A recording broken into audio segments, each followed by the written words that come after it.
Sonto wa kahle na kupfuxela I disciple Leslie Mongwe host ya la ni nga famba na hosi na sweswi tani loko na tshembisini ku ya ka mfundhisi Mathebula se ifikile le ka boho wa ri vona na dyambu ri humile but the weather yi kahle ya nandzika loko hi karhi endla ntirho lowu wa hi twa swi olovela hi twa swi tsakisa hi ku hi vulavula na malandza ya xikwembu ya dyondza hi kuma timhaka ta ku tala eka boho na ku rhamba leswaku na wena u va phati ya hina u ya twa ku nandzika u ya twa matimu u ya twa vumbhoni u ya twa ti challenges leti va nga hlangana na toho onge xikwembu xi nga ku endla hi rirhandzu xi ku katekisa se ni lava ku nghena phela nghena na mina hi ya tiphina hi ya twa kahle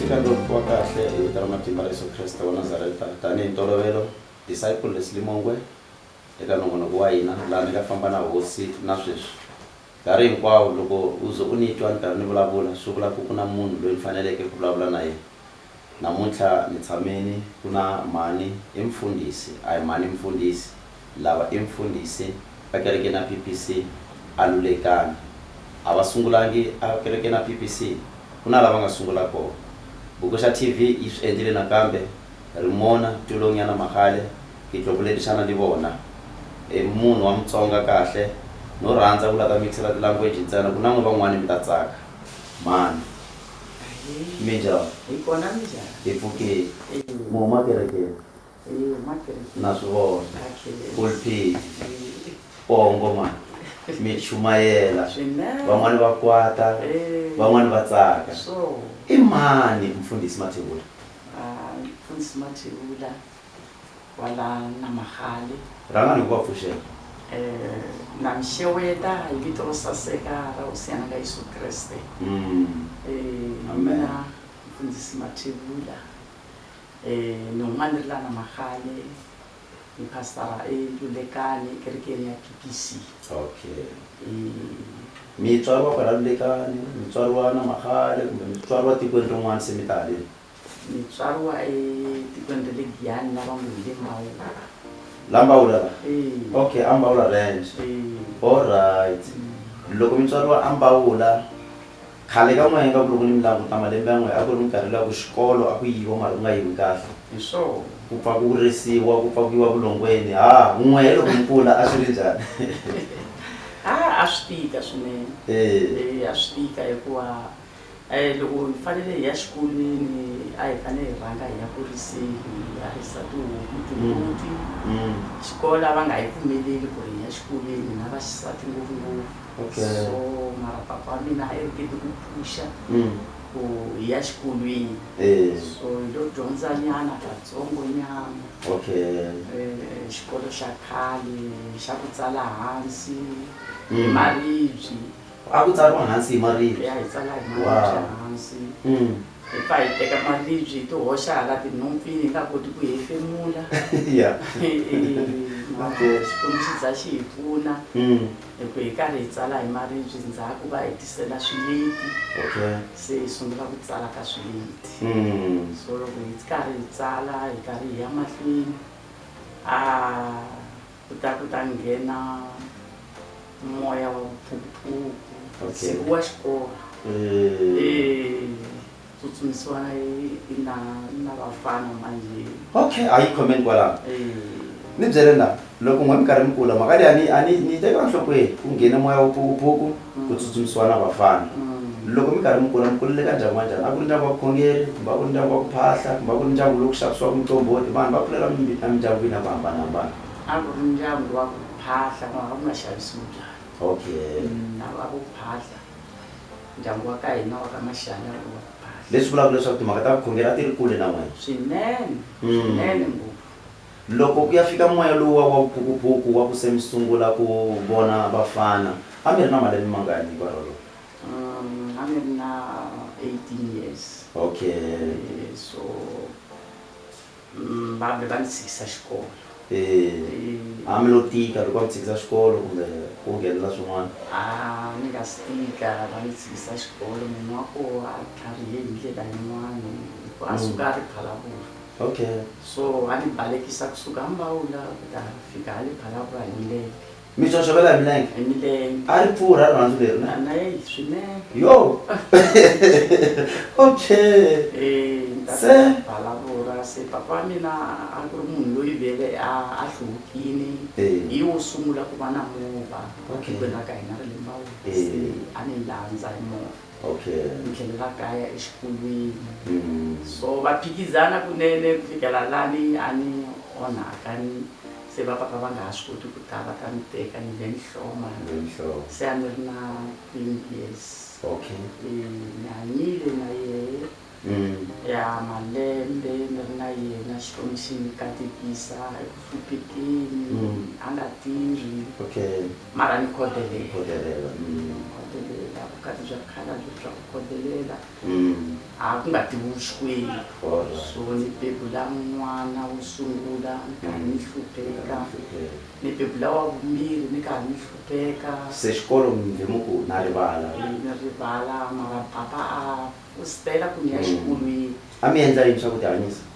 A ku nga na xa ku tihanyisa. A ku va ku yimela sweswiya?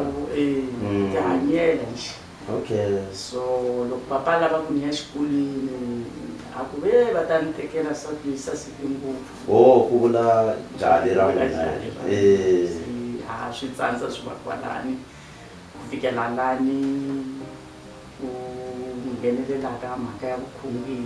Okay. Eku kuleni ka n'wina loko ma ha endla sweswiya a mi fikelangi kun'wana mi twa mi lava ku nwa ku fana na vanhwanyana van'wana lava rhandzaka kumbe ku lava ku nwa va ti tsakisa hi swa misava kumbe ku dzaha? Mina a ni swi fikelelanga. Okay. Ya swi ni tikela ku nwa swa mabyalwa ni swi tivi. Okay. Swi nga fika swi ni tikela i vuvabyi. Ni ve ni vabya nkarhi wa ku leha kasi nkarhi wo Xikwembu xi ni lavaka.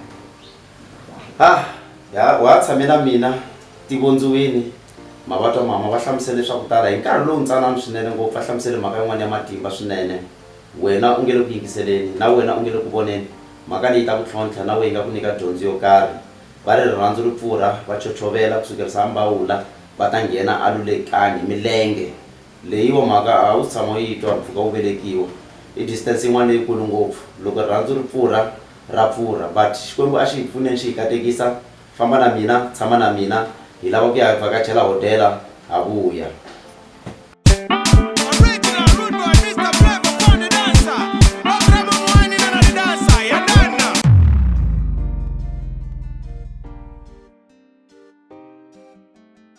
Hi vuyile eka laha ni nga famba na hosi na sweswi Xikwembu xa hina xi na hina hi tshamini na mhani.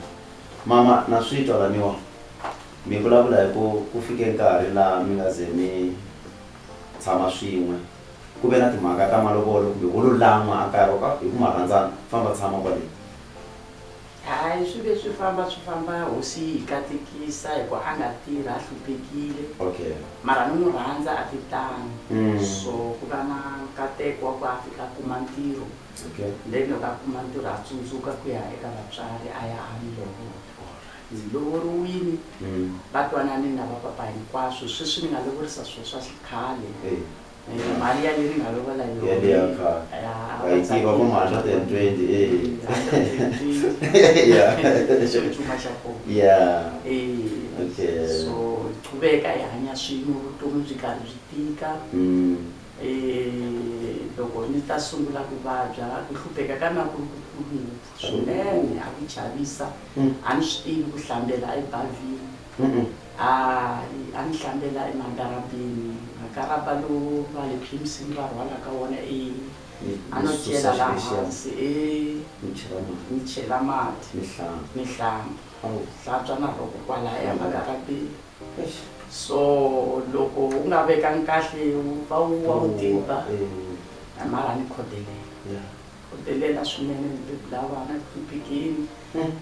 Na tsundzuka loko ku fika nkarhi wa ku bebula la xibedhlele maputla ku nga si fana maputla. Okay. So a hi kuma vana xibedhlele xa Kenny Okay. So a hi khandziya runway ni badela 10 rand ku ya kona. So a ni nga ri na nchumu vele ku fika exibedhlele ni ve ku ringeta ku va munhu loyi ni nga ku no wa muyivi ni yiva bodlela ra 2 liter ni xavisa ku ni kota ku hakela dokodela. Okay. Mara xikwembu xi ni katekisa ni bebula n'wana wo sungula na wa vumbirhi ni karhi ni hlupheka. Loko se ni ya bebula wa vunharhu a xikwembu se ya xi katekisa a va kuma ntirho phisi. Okay. Sungula ku hanya vutomi bya kahle. Hanya vutomi bya kahle mindzingo yi ri koho leyi hlanganaka na mintlhontlho ya vukati. Mara ni tiyisela hikuva a kaya va ni byelini ku ri rifu ra wasati le vukatini.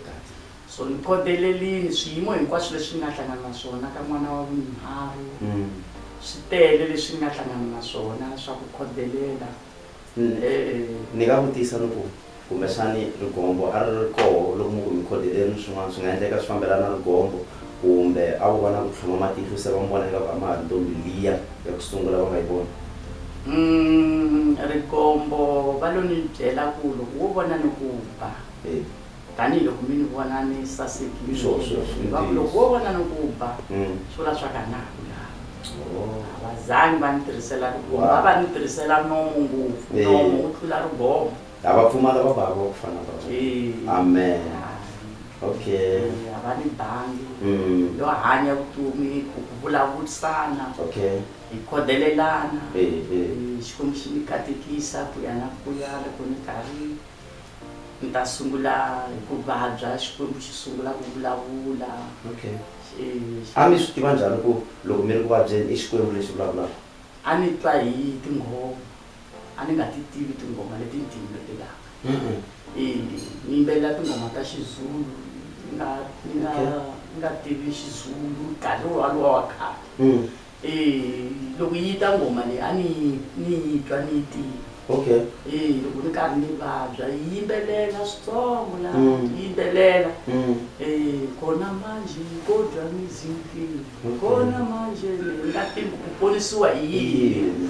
Yi yimbelela ngoma leyi kodwa mizimpi kona manje Bible yiyo lento yangisiza mina se ngifile mina. Se ni yingisela xilo lexi yimbelelaka a ni xi voni mara xa yimbelela. Okay. Ni karhi ni qhubeka so ni tiyisa ka kereke ya Zion ya mapostola.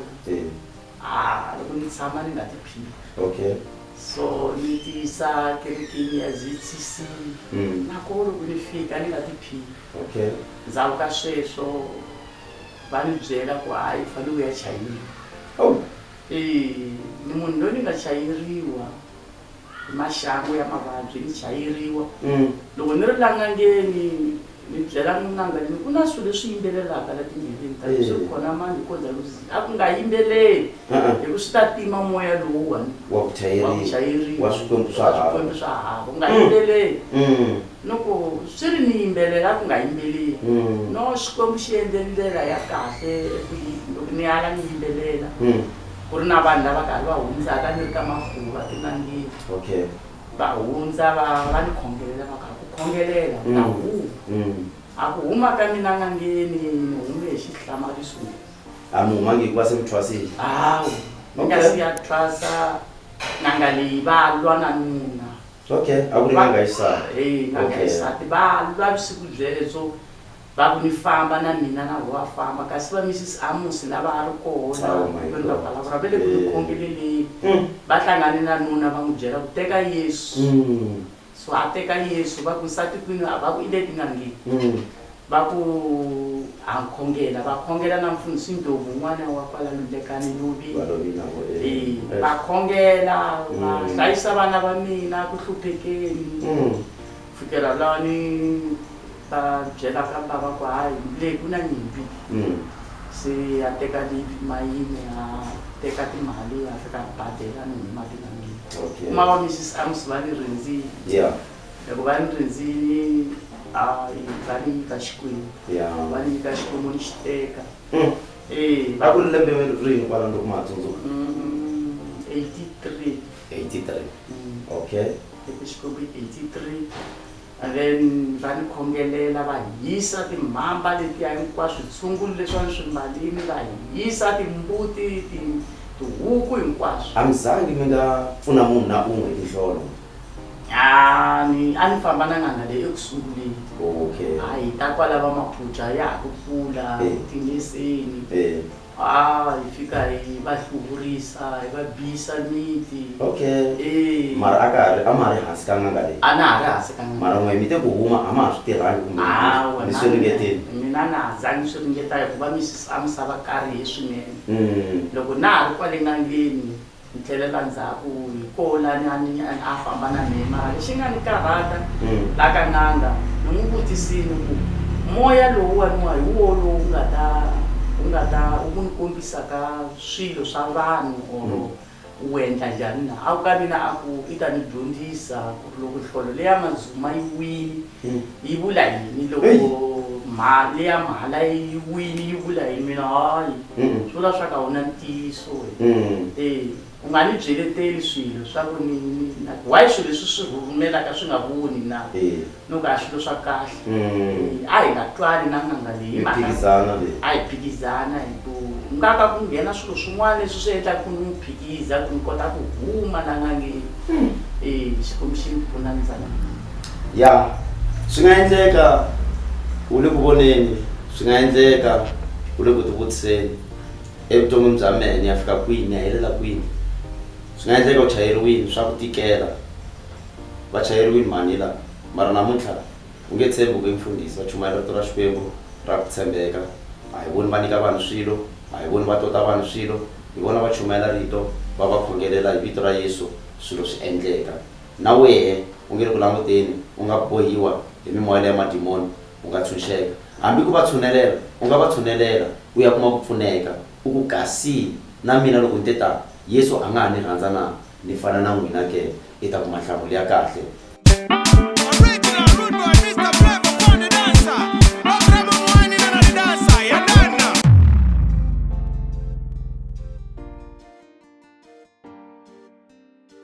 Hi vuyile disciple Leslie Mongo a tshame na wehe na mfundhisi wa mela dyondzi swa ku tala kumbe swa matimba va vulavula futhi laniwa hi mhaka ya ku va ye va humesiwa hi nuna andzhaka loko Pastor Amos va chumayile nuna wa vona mfundhisi Mathebula loko va vuya va fika va va khongelela loko va ha ri ku mi khongeleleni ku endleke yini kwala loko va Pastor Amos va mi engage ka timhaka ta Xikwembu?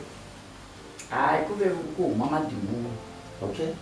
Va ni khongelela madimoni ya huma va mfundhisi Ndlovu a ri na mfundhisi Maswanani Den va Assemblies of God a va hlangani vafundhisi so va khongela madimoni va hlayela hi rin'we va karhi ya huma va ma humesa loko ma herini madimoni lamayani then va kombela leswi a ni ri na swona ni na chava a mi mbale miceka a ni mbale miceka na switshungulu na timongo na tsomani enhlokweni se va nga swi chavi a va nga swi chavi vito ra Yesu va nga swi chavi se mina ni fike ni chava loko se va kombela switshungulu leswiwani ku ni ta fa va ku nge fi hi vito ra Yesu so va ku se loko mi swi teka loko no fa ke va hi ta swi teka hi swi veka nyana la tlhelo so va swi teka tlhelo loko va swi veke tlhelo makumu ni a ni ya etlela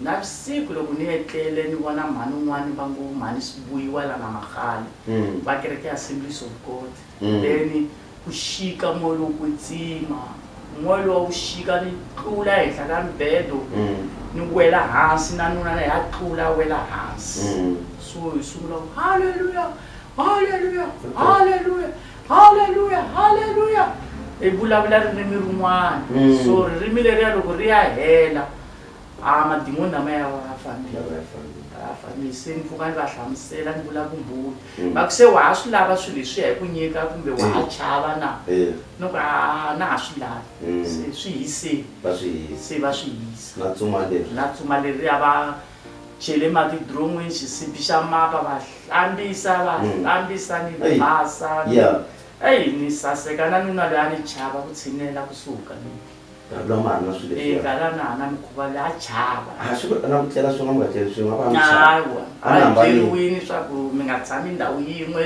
swa yila swilo leswiwa swa yila so ene swi yila swi kutaniwa kuma swa ku na nuna va n'wi chele nyoka swilo leswi endlekaka ka nuna swa chavisa se va hi khongelela va ku kusuka namuntlha mi khongelela leswi a mi chavana mi nga hlangani a hi vito ra Yesu mi ya ku hlanganeni va teka voko ra bava va teka na ra mi va hi khomisa va hi khongelela ene a ni yimi na bibula ni nga ha bibuli hikuva ni ra hi nga hlangani se va ni khongelela Xikwembu xi hi katekisa hi hlamalana siku rero swilo swi vuyela xigeni futhi ni byele nda kusukerisa kwalaha va nga endla timhaka leti kokwani Amos va nghenelela va mi hlambisa matsumani mi va kahle kusukerisa kwalaha mi lo vhe mi khomelela ka timhaka ta vukhongeri ni ya mahlweni lo vhe ni khomelela ka timhaka ta vukhongeri na nuna khomelela ndyangu hinkwawo hi ve kereke ya Assemblies of God hi sungule muti wa mina eka Makushani hi suka muti wa mina se ya akiwa le tlhelo le ku ri hi sukele kwalaha kaya vafundhisi hinkwavo va mfundhisi Mavundza vafundhisi hinkwavo va Grisi va mfundhisi Daniel Mukhari vafundhisi Sihlanu va le Bush va fikela kwalaha muti wa mina va nga chavi a ri n'anga loyi va hemba va nga chavi va mfundhisi Mahakani lava nga lova va nga chavi va kandziyela mativa ku va muti wa kahle swinene ku dzunisiwa ku endliwa swa kahle ku za ku tumbuluka kereke ya Assemblies of God yi va kereke leyikulu ka Makushani yi suka muti wa mina mhaka leyi ya nyiko ya vufundhisi yi ya pfuka njhani eka n'wina mhaka leyiwa loko kereke yi sungula ku tumbuluka loko ni fakaza ni kha ni tirha ntirho wa Xikwembu xi karhi xi vulavula ni sungula ku fakaza la mitsendzeleni fakaza hinkwako la mitini ni nghena hi swimitani fakaza mabazini ni ya Maputa ni chumayela xibedhlele xa Maputa chumayela agriculture chumayela hinkwako chumayela ni nga swi tivi swa ku i xini xi endla ku ni chumayela kasi ku na ku vitaniwa ene loko mi karhi mi chumayela ndlela leyo a mi nga chavi ku a swi tolovelekile ku loko ku na mfundhisi a hi vula munhu wa xinuna n'we tanihi munhu wa xisati a ni nga chavi a ni na xivindzi swinene swinene ene na mfundhisi Maswanga Ndeni va tirhisa mina ka ku tala a va ni tirhisa swi nga ni chavisi ku fikela laha ni twaka rito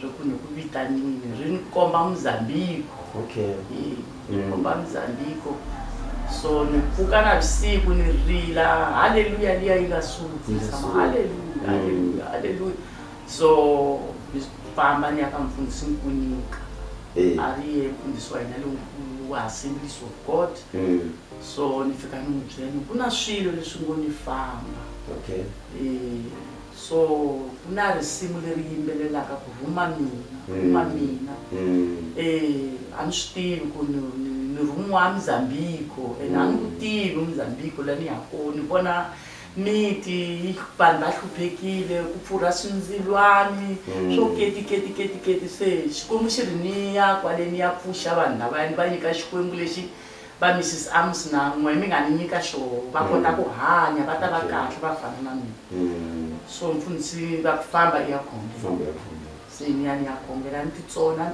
swakudya ku 3 days 7 days 14 days dry ni nga dyi ni khongela ku fikela Xikwembu xi palu xi aka kahle ni tlhelela futhi ka mfundhisi Nkunika va ku hi yona khole se ni byele na loko khole leyiwa se i vitaniwa a mi vitaniwa tanihi mfundhisi a Assemblies kumbe a mo vitaniwa hi Xikwembu eka khole leyi hambaneke ku mi tshama kerekeni kumbe a ku ri ya ku huma mi chumayela ehandle loko ni vitaniwa a ni vitaniwa hi tanihi mvangeli so mara ku ri na ntshikelelo kerekeni ya hina ya Assemblies n'wansati a va nga n'wi pfumeleli ku chumayela ku va mfundhisi ku chumayela mara ku va mfundhisi va nga pfumeleli tikeriwe ngopfu malembe yo tala swinene hambi mfundhisi Nkunika a ni recommenda na ta chumayela Friday, Saturday, la ka ti-locals. Mara swi nga pfumeleleki. Va na ntshikelelo lowukulu swinene. Munhu wa xisati a kandzeriwa. Na le ndzeni ka kereke. Swinene. Va yala. Se mi nga fikeli hi moya wa ku lan'wa hikuva vanhu lava a swa fana a va swi tekeli enhlokweni leswi Xikwembu a nga swi byala la ka mina. Mi ku na lan'wa na huma la kerekeni. Moya wa ku lan'wa u nga ri kona. Wu tala swinene. U ni nyika matimba ya ku tirha. Loko va pfala hala kerekeni ni huma ni tirhela handle ni tirha ni khongelela vanhu van'we va hanya a ku endleka masingita lamakulukumba ngopfu. Loko hi karhi hi khongela hi ndlela yaleyo fikela la ku taka nkulukumba wun'wana va ku ba ngoveni a ta ta vulavurisana na mina na yi vona khona. So va yi tshikelela mara ni lava ku ni interviewa ku fana na n'we sweswi ni nga ta. Se a ni interviewa loko a ni interviewa hi kwalani a ni yangi xikolweni a ni tivi swa ku talatala ve. So loko kwalani a ni interviewa a ni endlela ti-application se va tinghenisa futhi kwale kerekeni. So ni kumeka va ni pfumelela ku ya tirha eka hansi ka Back to God ya Assemblies Tendeni. So va ni rhumela ni ya tirha. Ni ya tirha va ni teka ni ya va Polokwane va ni interviewa va pfumelelana na swona. Ku ri lexi a va ala xona hi ku chumayela a kerekeni ku va murhangeri a kerekeni tanihi wasati mara a tendeni a swi na problem. Ka ti-open air ka ti-home cell a swi na problem. Ka ti-conference a swi na problem mara a wu nge rhangeli kereke yona ya wu ri n'wansati. Mo hi pfa hi khoma kwala nje hi le ku vuyeni hi lava ku ya vhakachela va le makete hi vona ku va hi xavisela yini na vuya hi khomi ndlela yaleyo.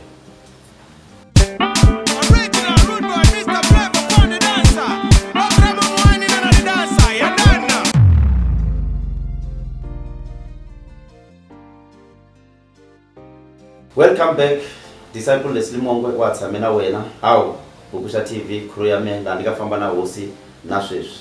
Mfundisi mi vulavula hi timhaka ta Mozambique, mi vulavula Back to God, mi vulavula hi swilo swa ku tala. Mi nga hi nyikanyana tiendzo leti mi nga ti famba mi karhi mi chumayela evangeli ku nga si fikelela ku mi se mi ya tshama full time a kerekeni na PPC. Khensa mfundisi. No hosi ni yi tirhelini swinene. Loko hosi ta va yi ni vitanini ni huma ni ze ni ya fika eMozambique ni chumayela a Maputo. Ni huma Maputo ni ya ka Xokwe. Xokwe ni huma ni ya Nchayinchayi, Ndonga, Antomanini ni chumayela la vanhu va nga hlupheka swinene. Bava hi nkarhi wolowo a va ri kwihi? A va ri kona. A vo mi seketela vo va ri kaya? A va ni seketela va ri kaya. Van'we vo a va ri ntirhweni? Loko so ni sungula ku tirha full time se a va ri kusuhi na ku huma peceni. Mara loko va ni interview va interview na voho va kombela papila ni le ka voho va ku loko ku ri ku u vitaniwe hi Xikwembu famba hi ya tirha mara loko ku ri ku a wu vitananga hi Xikwembu u ta dana hi ku vanhu va ta ku poyila. So a ni zangi ni poyileka a ni sapota swikhongelo tirheni Mozambique matiko yo tala swinene Swaziland, Bophuthatswana, Endermark, Bochum, Mjaji ka Sekgopo. Loko hosi Sekgopo a ri kusuhi na ku hundzuka a hi ri na tende ku kwalela Back to God hi tirha tshama mananga. U ndzi ni nyika va ni vutisa va ku u ta swi kota u ri n'wansati ku siya ndyangu u ya tirhela Xikwembu na vana na Xikwembu a xi ni katekise hi vana va 8 majaha ka ntlhanu na vanhwanya vanharhu. So a ni va siya va sala va hlupheka ni va khodelela. So ni tirhela matiko ya ku tala swinene ni nga tirhaka wona va Mbawula kereke leyi nga ku Mbawula hoxivoko kona loko va hundzuka ku akiwa kereke ya Mbawula a ku ri hina na mhani Mfundisi Mkhari. Kereke ya la Humlani loko mi ta va mi yi vone Assemblies of God hina nala majeje kereke ya Assemblies of God loko ta va yimini ni koho hala ndzeni. So ni tirhelini Maputa swinene, tirhini agriculture police station. Ku ve na un'wana wa mfundhisi Wilson Mathebula wa ntukulu a nga vonisiwa xivono a ku malume a mi yangi xikolweni mara xikwembu xi ni kombe ku mi ta chumayela vanhu lava nga dyondzela ene impela ni chumayela vanhu lava dyondzela. A ku ri na leswi a mi swi kuma swa ku mi khensa eka ntirho lowu mi ri ku tirheni ku loko mi vuya kaya mi nga vuyi hi tingana kumbe na ndlala? Laha ni tirhelaka ku nga ri na nchumu. A ku nga ri na nchumu ku Mozambique va ku lava u famba na swa wena ya va nyika. So lomu kun'wani loko ku ri conference hi ku la ni vuya ni khomile na le ka mijaji va ni hlayisile swinene a va ni khomisa. A ni zangi ni hlupheka loko ni kha ni chumayela bangeni hambiloko va nga ni nyiki vanhu mara xikwembu va xi thinta munhu joni xi thinta munhu giyani xi thinta munhu va ni rhumela mali ni kota ku hanya. So hi leswi ni nga swi vona mahlweni ka xikwembu loko ni kha ni tirhela. So mara a ku ri na ku hlupheka swinene, hlangana na mindzingo yo leyikulu leyi a yi lava na ku ni tshika vhangeli mara ni tshikangi ni khodelela ni ri Assemblies of God ku fikela laha Principi Luisa a ni kombelaka a swi vona wa PPC no famba i ya vulavula na xikwembu xa wena. Loko va mi kombela swi vuye swi va olovela eka Assembly of God ku va mi release mi ya tirhela PPC? A swi olovanga.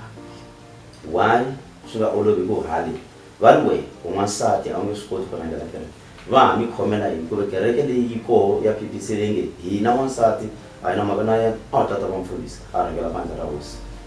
A swi olovangi. A swi olovangi ku va ni chupuka ka voho hambi mina ku chupuka ka voho a swi ni olovelanga. A ni toloverile hambileswi a ni famba swigangeni na yoho na va ni toloverile a va ni rhandza loko ni va nyika papila a va ni hlayangi na sweswi a va ta vafundhisi va nghena va ku hi kombela vuya kaya. PPC leyi maya ka yona va fika va mi amukela njhani? PPC va fike va ni amukela kahle. Ya ni swi tivi ku xikwembu a xi lo va rhuma a va nga ni tivi va fike va ni amukela kahle mati va ni amukela tanihi hosi. Swi vula ku sweswi ni nga vula ku mi munhu loyi nge n'hweti yi hela se ma hola swinene a xintsongo a va zangi va ni teka hi masati. Ni loko fika n'hweti yo sungula va ni nyika salary. Swi vula ku mihloti leyi a mi yi rila swiganga leswi a mi swi khweza mi karhi mi nga tlhenhli mi ku ni ya mahlweni swikhongelo swa bava la kaya na vona hi swona swi nga fika swi mi tswalela mihandzu le emahlweni namuntlha sweswi hi vulavulaka mi munhu loyi a kotaka ku yi rila foni mi tsaka amoyeni wa n'wena. Ntiyiso walowo yi ri Bibele Yehovha i murisi wa mina ni nga ka ni nga pfumali nchumu. Swona mfundhisi. Ntsako wa n'wina ekukhongeleni mi nga ha vula ku wu fike laha a ni navela ku wu fika kona se ni wisini kumbe njhani sweswi? Ntsako wa mina impela wu fike laha ni voni hosi na ni khensa. Oh my God. Ni wisile loko a vulavula hi Psalm 125 a ku lava tshembaka Yehovha ni ta va sirheleta ku fana na ntshava ya Siyoni, ni ta va fambafambela, ni ta va lwela. Yehovha i ni lwerile. Namuntlha ni kumeka ni ri mhani ni ri mfundhisi se ni nghenini ni le ka 60. PPC a yi ni voni ni ri ka 60 yo ni vona ni ri xihlangi ni ri muntshwa mativa ya ni endlela a ni vileki. Hi leyi kereke mali ya nyuwana va mi holela hi leswi swiyimo endzeni ka kereke a hi nge mo kuma ku aka ndhawu leyi se mi nga fika ka yona ku na vana hi lava va chaya mara vanwa van'wani kumbe kwala i ti-gay kumbe i ti-lesbian kumbe xani ku na vabava lava ingaku a va tikhomi kahle va pfa va endla swa ku huma endleleni ende vo va humesa ku type na vamhani lava ingaku a va tikhomi kahle.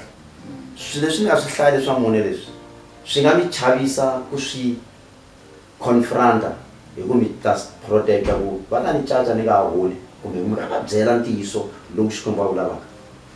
Ni vulavula ntiyiso wa rito a ni hi ku mani u humesa vukhume mani i endla yini ni vulavula ntiyiso ni yima ntiyisweni ene na ta yima ntiyisweni va ni nyika a va ni nyiki ni ta yima ntiyisweni chumayela ntiyiso lowu Xikwembu xi nga ni rhuma hi woku na swi tiva ku loko ni nga chumayeli ntiyiso ni ya kuma hakelo emahlweni ka Xikwembu.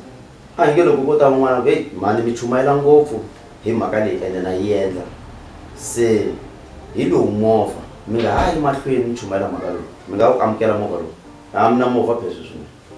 Ni nge wu amukeli mfundhisi ni nge wu amukeli swi nga antswa ni famba hi milenge ni fambe hi milenge ni chumayela vhangeli malembe na malembe na malembe so ku hoxiwa xinkwa endzeni ka nomo ni nge pfumeli hikuva ni ta biwa kaya tilweni. Mi ta biwa kaya tilweni hayi la ka Matsevuri kaya a tilweni. Fanele ni vulavula ntiyiso ni nyika vanhu ntiyiso na kwala kaya swihoxo swi koho leswi endlekaka ni va nyika ntiyiso ni rhandza ntiyiso a ni swi lavi ku jikajika na lava nga ta ni yimela va fanele va ni yimela va swi tiva swa ku nana ni rhava ntiyiso. Eka vana van'wana va ponisiwini hinkwavo kumbe va pola va ka va nga ponisiwangiki lava mi twaku nga ku loko mi chumayela swin'wana swa va khumba na ku a va fanele va hundzuka? Ya va kona van'wani va ko va nga ponisiwa Facebook ya mina yi ponisiwile mali mfundhisi. Amen. So ku vulavula hi vito na van'wani lava nga koho va ponisiwile mara van'wani a va swi ponisiwa na ha qhuveka ni fana na mhani Hana ni va khongelela ku ri va amukela Yesu. Na ha qhuveka ni fana na mhani Hana ni va khongelela ku va amukela Yesu.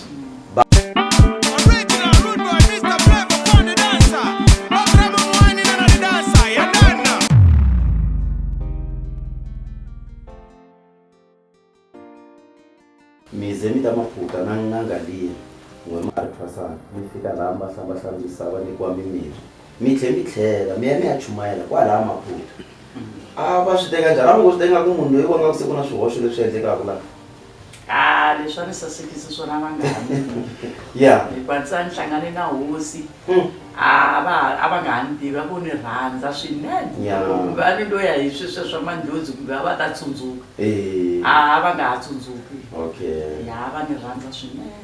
Mi fambe ndlela ya kahle mi chumayela tihosi va hundzuka va hosi Makushwani va hosi Sikhukhuni Sikhobo. Loko mi karhi mi chumayela hi ndlela leyiwa mi fambe Mozambique mi fambe tindhawu ta ku tala mi fanele ku ya fika nkarhi phela mi tsundzukiwa mi lava vanhu va mi tsundzuka hi yini loko se mi ya etlele loko hosi se mi vitanile? Xikwembu xa swi tiva Xikwembu xa swi tiva a ni nge swi koti ku hlaya a ni tolovelangi ku hlaya ku hosi ni ngo a yi ni tsundzuki hi vana va mina lava nga salela ni va khongelaka va teka Xikwembu. Ni vula ngopfu laha ka mitirho ya n'wina mi lava vanhu va mi tsundzuka hi yini leswi mi nga swi endla ngopfu contribution ya n'wina ka community na vanhu hinkwavo lava mi nga va fambela mi chumayela ku teka Xikwembu? Vanhu va ta ni tsundzuka hi ku yimbelela ku khongela va ni vitana mhani wa xikhongelo ku chumayela ka radio ya Vaphalavura hi tirhe swinene ngopfu na sesi N'wamgiva. Ku na vanhu lava nga ta ka va nga ni tsundzuki matiko hi ku hambanahambana.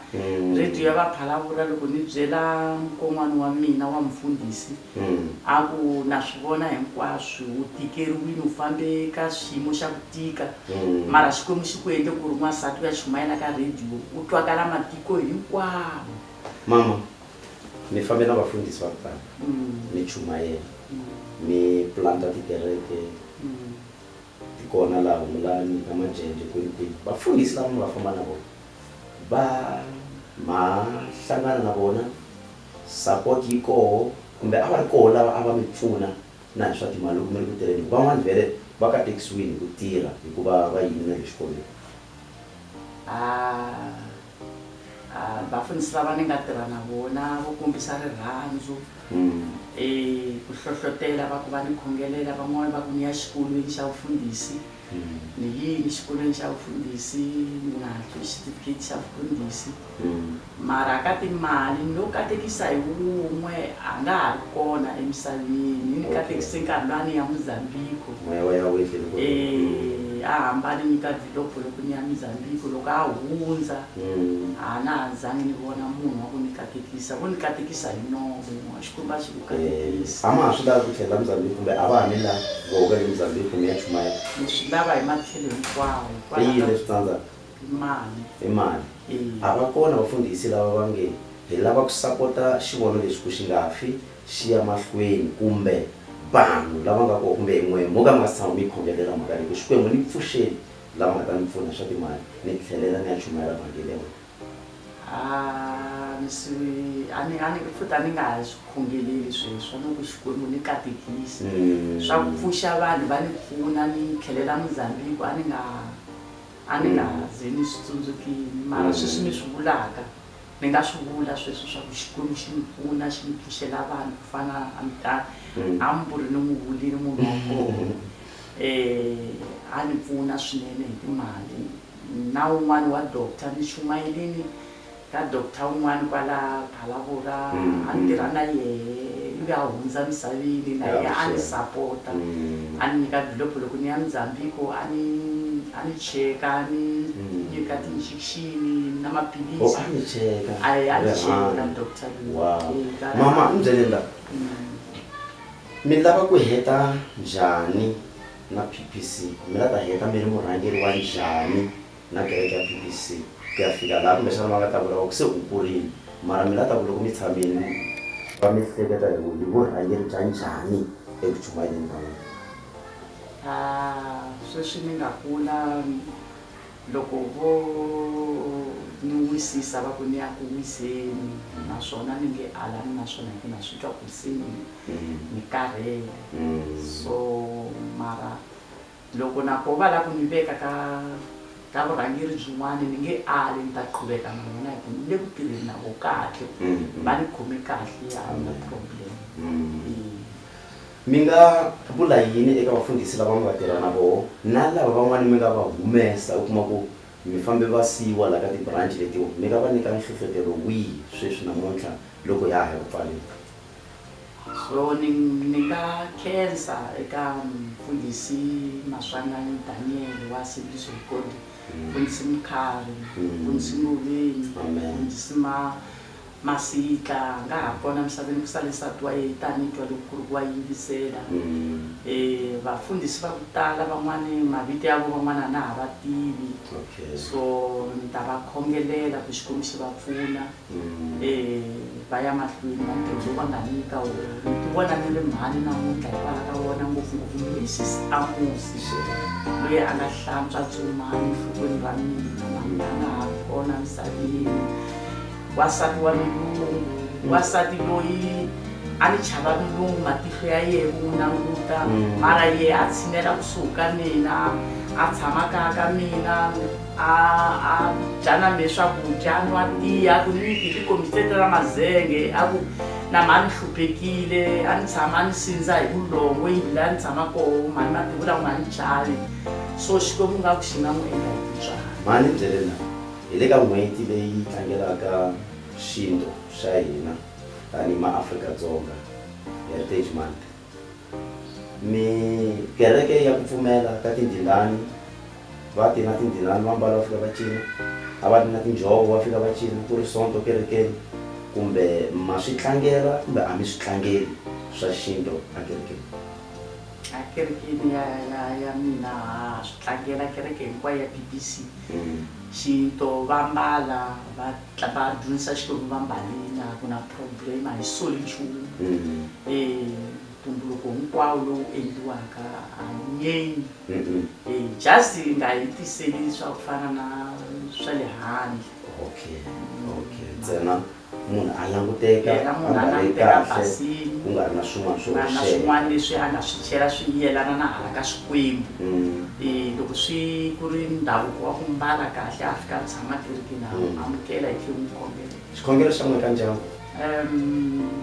Xikhongelo xa mina ku Xikwembu loko xo ni hlamula ni le ka ndyangu ka swiyimo leswi ni nga hlangana na swona hinkwaswo ni nga swi hundza misaveni na mina ni kumeka ni fana na van'wana vanhu. Moya wa mina wu nga tsaka mfundhisi. Vana vona? Na vana laha ngopfungopfu eka vana hi laha ni twaka ku vava ngopfu. Vana va mina va majaha a va tirhi. Swilo a swi fambi. So no langutisela ku i ndzingo wa ku ni tshika Xikwembu hikwalaho ka vona. Leswi ni dyaka swona ni dya na vona va makoti, ni dya na vona a ni na problem. Mi nga lela kereke mi lela na ndyangu wa n'wina hi nkarhi wun'we? So ni rhandza ku khensa Xikwembu ka kereke leyi ni hlangane na yona namuntlha. Ni khensa Xikwembu a ni ri mani a tikweni ra Vaphalavu ra N'wansati wa ku fikeriwa hi vafundhisi lava ni nga va tiveki. Namuntlha ni sungula ku tivana na vona, va ni rhandza, ni vona tintswalo va karhi va ni layithele swilo swa kahle leswi ni tekaka. So ni khensa Xikwembu swinene swa a ni se swi vona. Ni khense ngopfu mfundhisi Xikwembu a xi ni katekisi, xi katekisa na ndyangu wa mina lowu ni sapotaka hi matlhelo hinkwawo. A va nyenyi swa vukhongeri, a hi tirhisi murhi laha kaya, hi tirhisa Xikwembu ntsena. Glory be to Jesus. Ya sanitizer, hi mbala ti-mask, social distancing. Loko u saver vutomi bya wena na luya wun'wana u saver. Hi le ka Heritage Month hi langutane na ku tsaka, a hi tsakeni, hi pembela, hi endla swilo kahle, hi order. A ni ta tsaka loko munhu un'wana na un'wana eka vutomi bya yena a languta vutomi bya yena a byi hlayisa. Vuguxa TV yi na yona account ya yona, u ta yi vona eka screen, yi ta va yi ri kona. Mina tinomboro ta mehe i 060 774 7773 kumbe 078 485 2798. U le Giyani, u le Bush, u le kwihi, ku na mfundhisi loyi a wu navela leswaku Vuguxa TV yi n'wi vhakachela yi ya vulavula na yena laha a nga famba na hosi. Na sweswi i swa matimba, hi leswi hi swi lavaka, hi leswi hi lavaka ku swi promota. Munhu un'wana na un'wana sweswi ku nga pfuriwa timhaka ta ku vanhu va ya nwa. Me ni nga vula na meni ku nwanani mi ehleketa ku van'wani va n'we mi tswale vana, van'wani va n'we a mi swi tswala na vana mi nga fi mi fa mi nga si vona swa kahle evuton'wini. Van'wani va n'we a mi si graduate, van'wani mi graduate-ini mi nga fi na graduation ya n'wina, mi fa mi ri swilovekelo. Langutani vutomi bya n'wina kahle, mi ti hlayisa.